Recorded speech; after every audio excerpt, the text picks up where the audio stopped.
لعن الله والدين. رسول الله يلعن الوالدين. الوالدين اللي هواية احنا شنو دائما نتعلم انه رحمة عليهم، استغفار لهم. لا هنا النبي يلعنهم. عجيب، لماذا يا رسول الله والدين وتلعنهم؟ نعم، لعن الله والدين حملا ولدهما على عقوقهما. يجبر ابنه، يخلي ابنه بوضع حرج متأزم بحيث يهيئ له الأرضية، يفرش له الطريق أنه يكون عاصي، أنه يكون عاقبي.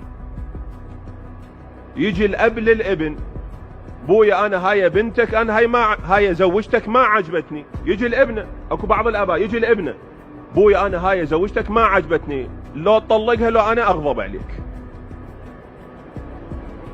هاي الحالات جاي تصير ترى بالمجتمع احبائي. لو تطلقها تتركها لو انا بعد ما ارضى عليك، اغضب عليك أنا. لو تجي الام لابنها: يما انا اريد اخطب لك فلانه، لو تقبل بيها تتزوجها لو اغضب عليك بعد، لا انا ولا انت، لا حد يحكي ويا الثاني. يوافق، ممكن هاي البنيه وما مقتنع به، ما يوافق، هاي الام راح تغضب عليه. تمهد له الطريق على انه شنو يكون؟ انه يكون